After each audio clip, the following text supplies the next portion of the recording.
Hello and welcome to my channel. So you're a project manager, or you've just been appointed a project manager, or maybe aspiring to be a project manager, and you're asking yourself what role or what roles are you supposed to play throughout the project lifecycle. Don't worry, in this video I'm going to take you through the 6 roles that you always play as a project manager, from the beginning of the project all the way up to the end of the project, that is throughout the project lifecycle. So let's get started. Hello and welcome to my channel. My name is Oscar Mbira. I'm a program and project manager. This is the channel which I use to help aspiring and also practicing project managers to succeed. So in this particular video, I'm going to take you through the 6 roles that you normally play as a project manager throughout the project lifecycle of a project, from the beginning of the project all the way up to the end. Project management is a very interesting role or job to do. I've been there for the last 2 decades, and I know what it means to be a project. I know what it means to be in a project. So when you are a project manager, there are specific roles that you are expected to play from the beginning of the project all the way up to the end of the project. I know someone might say, what do you mean project manager is a role already? Yes, but there are specific roles or sub-roles that you have to play in a project. And I'm going to take you through these roles one by one in this video. It's quite important that you pay attention to these roles, especially if you're aspiring to be a project manager, or even if you're already practicing as a project manager. The reason being that you might think that some of these roles are not necessary, but the more you start practicing them, the more you start understanding and appreciating why you should take different roles throughout the project. So let's move on. Role number 1, you must be an active listener as a project manager. So you could be asking, Oscar, what does this mean? It's quite straightforward, the way I view it.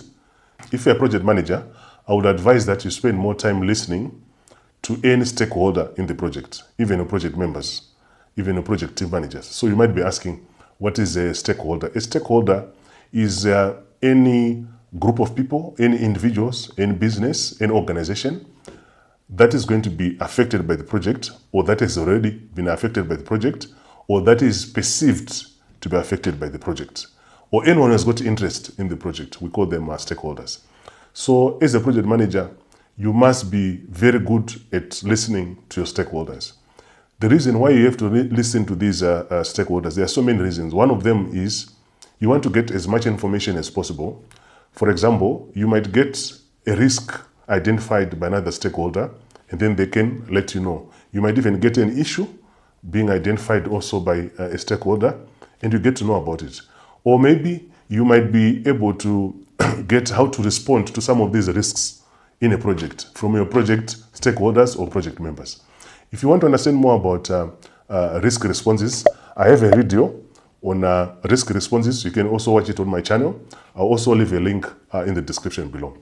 So there are so many benefits when it comes to active listening in a project environment. You don't need to do a lot of talking. I've seen so many project managers and program managers making a mistake, thinking that a project is more like a lecture room where you tell people what to do.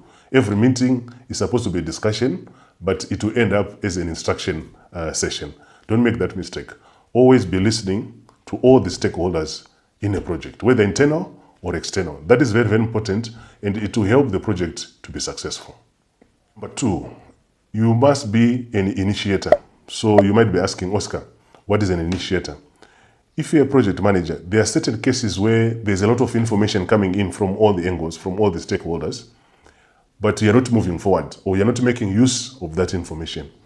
Say, for example, there's a disagreement between some of your team members. We call it conflict in a project management environment. There's a conflict. Probably they're disagreeing on the way forward. They're disagreeing on the tools to use. They might be even disagreeing on the techniques to deliver certain deliverables within a phase.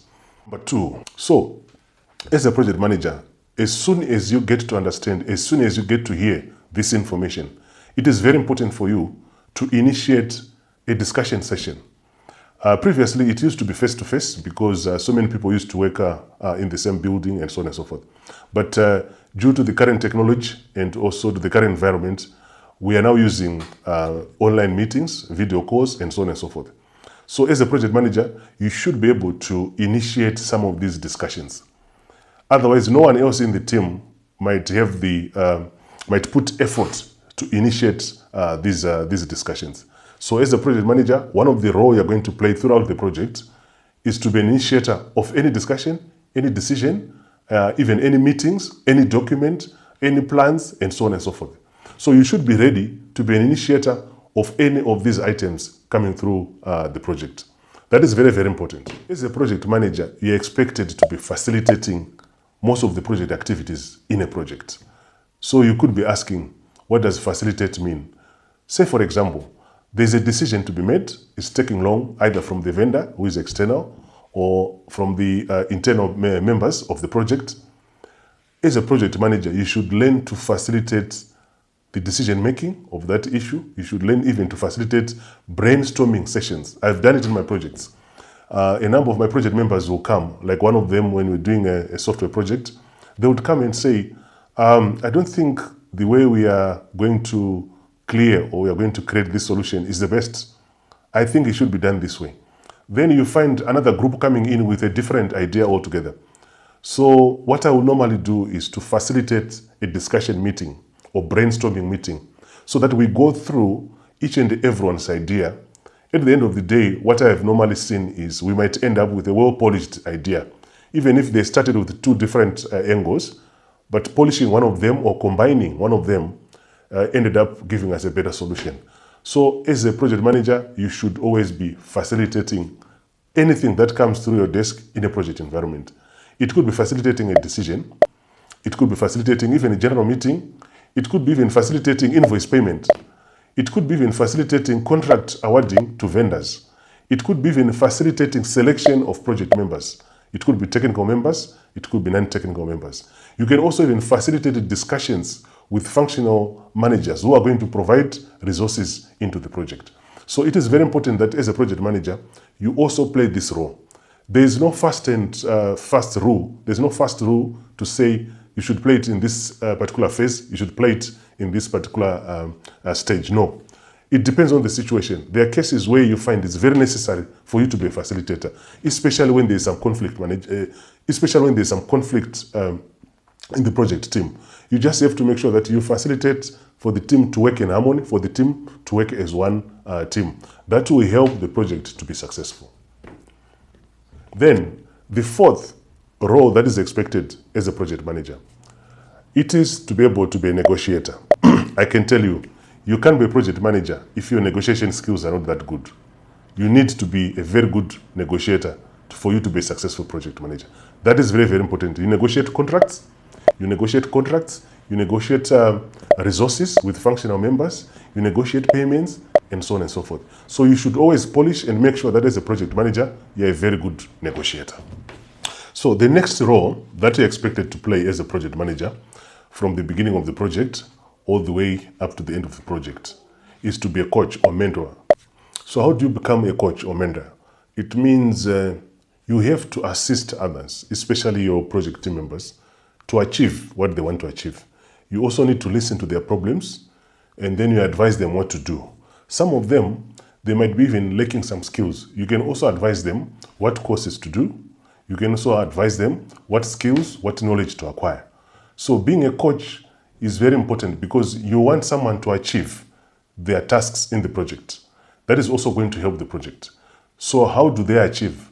Where you see some weakness, you advise. I was in a project where I also saw one of the resources who had the potential to be, now he's now a good project manager.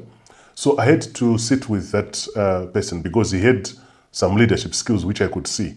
And he was very organized. I could see that this person could be a project manager.